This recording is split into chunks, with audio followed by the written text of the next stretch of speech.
Olá, vamos para a leitura do nosso dia. Estamos no dia 177. As escrituras do dia hoje são 2 Reis, capítulo 9, versículo 14, ao capítulo 10, versículo 31. Em seguida vamos ler o livro de Atos, capítulo 17, do versículo 1 ao versículo 34. Depois vamos ler Salmos 144, do versículo 1 ao 15. E por último vamos ler Provérbios, capítulo 17, versículos 27 e 28. Vamos iniciar nossa leitura em 2 Reis, capítulo 9, versículo 14. Geu mata Jorão e Acázias. Assim Geu, filho de Josafá, filho de Ninsi, conspirou contra Jorão. Ora, Jorão tinha estado em Ramote-Gileade, ele e todo Israel, para defendê-la de Hazael, rei da Síria. Porém o rei Jorão voltou a Jezreel para se curar dos ferimentos que os sírios lhe haviam causado, quando lutou contra Hazael, rei da Síria. Jeú disse aos demais capitães do exército: se é da vontade de vocês que ninguém saia escondido da cidade para ir anunciar isto em Jezreel. Então Jeú subiu num carro de guerra e foi para Jezreel, porque Jorão estava de cama ali. Também Acasias, rei de Judá, tinha ido visitar Jorão.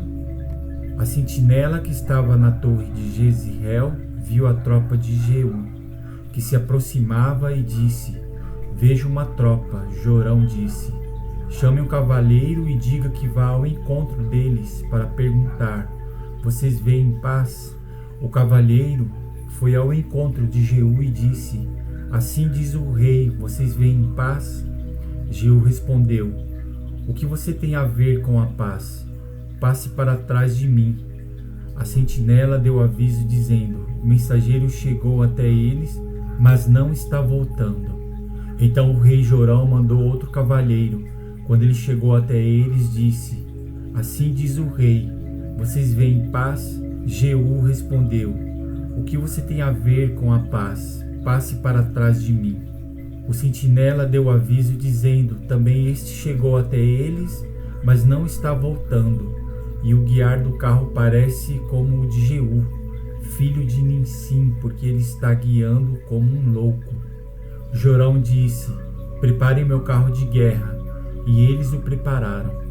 Jorão, rei de Israel, saiu, e Acasias, rei de Judá, foi com ele, cada um em seu carro de guerra. Foram ao encontro de Jeú e o acharam no campo de Nabote, o Jezreelita. Ao ver Jeú, o rei Jorão perguntou: Jeú, você vem em paz? Ele respondeu: que paz, se ainda continuam as prostituições de sua mãe Jezibel e as suas muitas feitiçarias.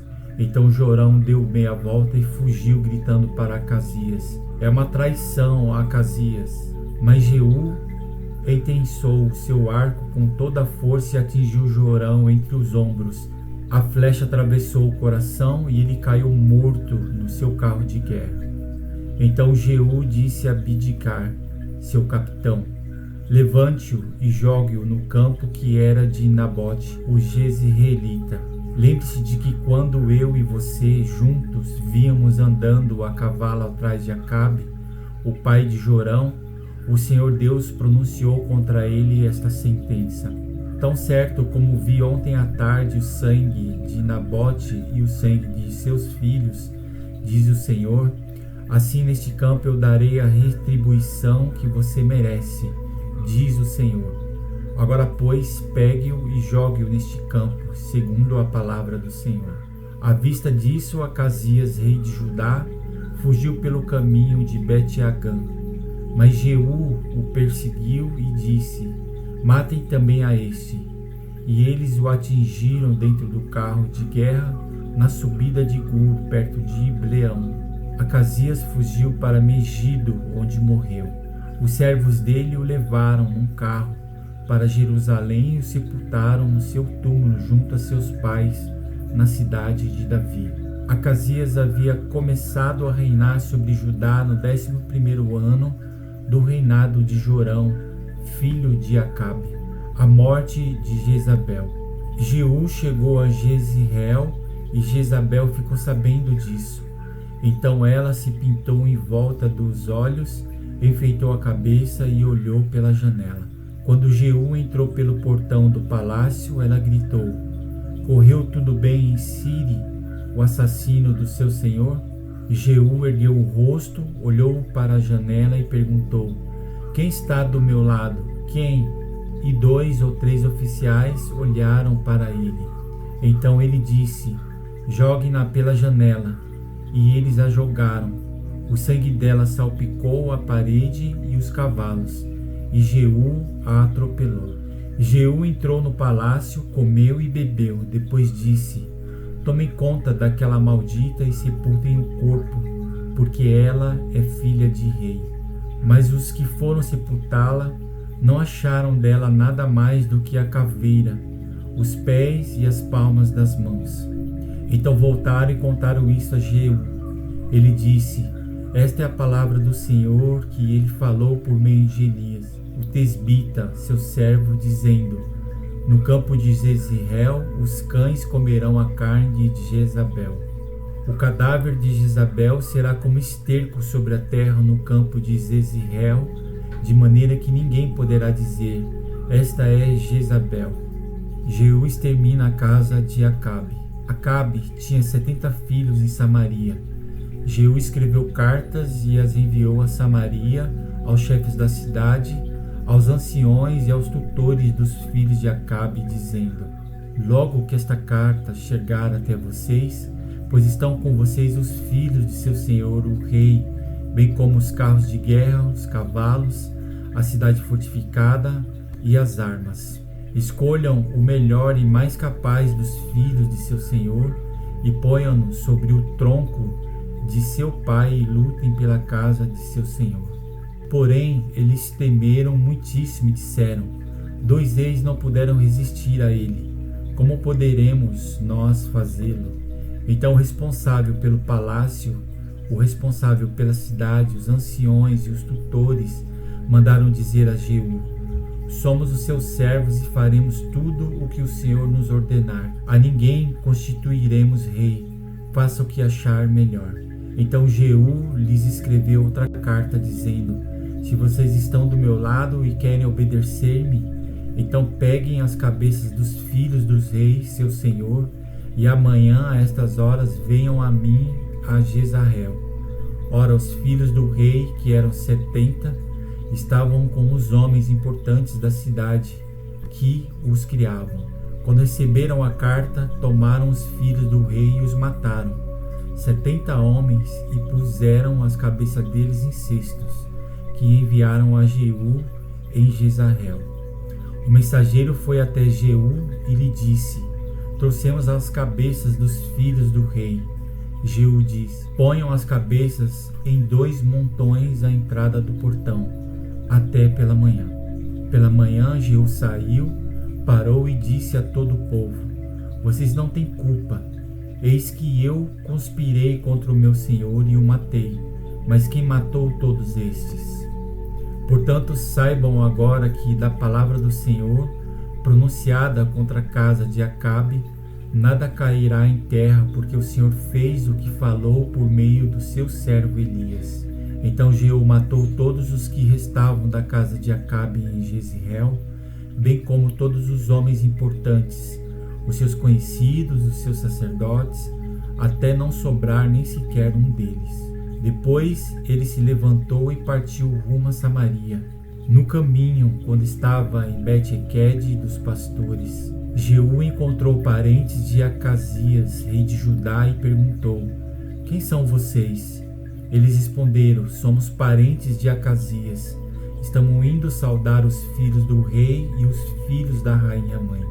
Então Jeú disse: prenda-nos vivos. Eles os prenderam e os mataram junto ao poço de Bet-Eked. Eram 42 homens e nenhum deles escapou com vida. Jeú encontra Jonadab. Jeú saiu dali e encontrou Jonadab, filho de Recabe, que vinha ao encontro dele. Jeú saudou-o e lhe perguntou: você tem um coração sincero para comigo, assim como o meu coração é sincero para com você. Jonadab respondeu: tenho. Então Jeú disse: se é assim, me dê a sua mão. E Jonadab deu-lhe a mão. Jeú fez subir na sua carruagem. Ele disse: venha comigo e você verá o meu zelo para com o Senhor. E assim Jeú o levou na sua carruagem. Quando Jeú chegou a Samaria, matou todos os que restavam da casa de Acabe, até destruí-lo, segundo a palavra que o Senhor tinha anunciado a Elias. Jeú mata os adoradores de Baal. Jeú reuniu todo o povo e disse: Acabe serviu pouco a Baal, Jeú, porém, o servirá muito. Por isso tragam agora à minha presença todos os profetas de Baal, todos os seus adoradores e todos os seus sacerdotes, que não faltem nenhum, pois tenho um grande sacrifício a oferecer a Baal. Todo aquele que faltar será morto. Porém Jeú fazia isto com astúcia, para destruir os sacerdotes de Baal. Depois Jeú disse: proclame uma reunião solene em honra a Baal. E a proclamação foi feita. Jeú enviou mensageiros por todo Israel. Vieram todos os adoradores de Baal, e não ficou um só que não viesse. Entraram no templo de Baal, que se encheu de uma extremidade à outra. Então Jeú disse ao encarregado das vestimentas: traga vestimentas para todos os adoradores de Baal. E ele trouxe vestimentas para eles. Depois disso, Jeú entrou com Jonadab, filho de Recabe, no templo de Baal e disse aos adoradores de Baal: olhem bem e assegurem-se de que não se encontra aqui entre vocês nenhum dos servos do Senhor, mas somente dos adoradores de Baal. E quando eles entraram para oferecer sacrifícios e holocaustos, Jeú colocou do lado de fora 80 homens e disse-lhes: se escapar alguns dos homens que eu entregar nas mãos de vocês, aquele que o deixou escapar pagará por isso com a sua própria vida. Logo que acabou de oferecer o holocausto, Jeú ordenou aos guardas e aos capitães: entrem e matem todos, não deixem que nenhum escape. E eles os mataram a fio da espada. Os guardas e os capitães os lançaram fora. Depois entraram no mais interior do templo de Baal. Tiraram as colunas que estavam no templo de Baal e as queimaram. Também destruíram a coluna de Baal e derrubaram o templo de Baal, transformando-o numa latrina que existe até o dia de hoje. Assim Jeú acabou com o culto a Baal em Israel. Mas Jeú não se afastou dos pecados de Jeroboão, filho de Nebate, que este levou Israel a cometer, a saber, dos bezerros de ouro que estavam em Betel e em Dan. Por isso o Senhor disse a Jeú: visto que você fez bem em realizar o que é reto aos meus olhos e fez com que a casa de Acabe, segundo tudo o que era do meu propósito, os seus filhos até a 4ª geração se assentarão no trono de Israel. Mas Jeú não teve cuidado de andar de todo o seu coração na lei do Senhor, Deus de Israel, nem se afastou dos pecados que Jeroboão levou Israel a cometer. Agora vamos ler o livro de Atos, capítulo 17, do versículo 1 ao 34. Paulo e Silas em Tessalônica. Tendo passado por Anfípolis e Apolônia, Paulo e Silas chegaram a Tessalônica, onde havia uma sinagoga dos judeus. Paulo, segundo o seu costume, foi procurá-los e por 3 sábados discutiu com eles a respeito das Escrituras, expondo e demonstrando ter sido necessário que o Cristo padecesse e ressuscitasse dos mortos. Paulo dizia: esse Jesus que eu anuncio a vocês é o Cristo. Alguns deles foram persuadidos e se juntaram a Paulo e Silas. O mesmo aconteceu com numerosa multidão de gregos piedosos e muitas mulheres importantes. Os judeus, porém, movidos de inveja, trazendo consigo alguns homens maus dentre a malandragem, reuniram uma multidão e provocaram um tumulto na cidade. E atacando de surpresa a casa de Jason, procuravam trazer Paulo e Silas para o meio do povo.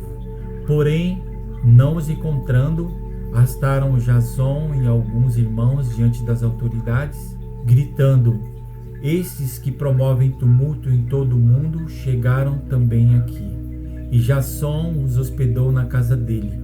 Todos estes agem contra os decretos de César, dizendo que existe outro rei chamado Jesus. Tanto a multidão como as autoridades ficaram agitadas ao ouvir estas palavras. Porém, depois de terem recebido deles a fiança estipulada, as autoridades soltaram Jason e os outros, Paulo e Silas, em Bereia. E logo, durante a noite, os irmãos enviaram Paulo e Silas para Bereia. Ali, chegados, dirigiram-se à sinagoga dos judeus. Ora, estes de Bereia eram mais nobres do que os de Tessalônica, pois receberam a palavra com toda a avidez, examinando as Escrituras todos os dias para ver se as coisas eram de fato assim. Com isso, muitos deles creram, mulheres gregas de alta posição social e muitos homens. Mas logo que os judeus da Tessalônica souberam que a palavra de Deus era anunciada por Paulo, também em Bereia, foram lá agitar e perturbar o povo. Então os irmãos fizeram com que Paulo fosse imediatamente para os lados do mar. Porém Silas e Timóteo continuaram em Bereia. Os responsáveis por Paulo levaram-no até Atenas e regressaram trazendo ordem a Silas e Timóteo para que fossem encontrá-lo o mais depressa possível. O discurso de Paulo em Atenas. Enquanto Paulo os esperava em Atenas, o espírito se revoltava em face da idolatria dominante na cidade. Por isso falava na sinagoga com os judeus e os gentios piedosos, também na praça todos os dias com os que se encontravam ali. E alguns dos filósofos epicúreos e estoicos discutiam com ele, havendo quem perguntasse: que quer dizer esse tagarela?